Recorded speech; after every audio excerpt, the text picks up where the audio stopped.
বাংলাদেশের জনসংখ্যা কম হতে পারে, তোদের ভারতের জনসংখ্যা বেশি হতে পারে, কিন্তু রব্বে কাবার কসম, আমার বাংলার 18 কোটি জনতা জীবন দিতে যতটা পছন্দ করে, তোরা বাঁচতে যতটা চাস বেটা।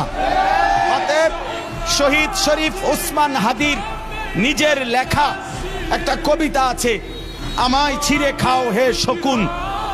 সেই কবিতা শহীদ শরীফ ওসমান হাদি নিজেই আবৃত্তি করেছিল।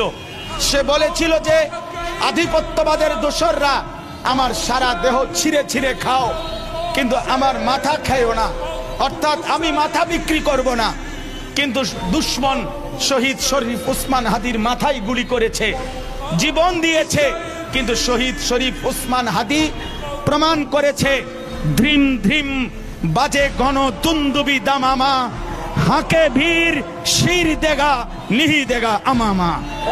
অতএব আজকে ইনশাআল্লাহ এই জমিনে আমরাও আল্লাহর কসম করে বলি, 18 কোটি জনগণের পবিত্র শিরায় এক ফোঁটা রক্ত থাক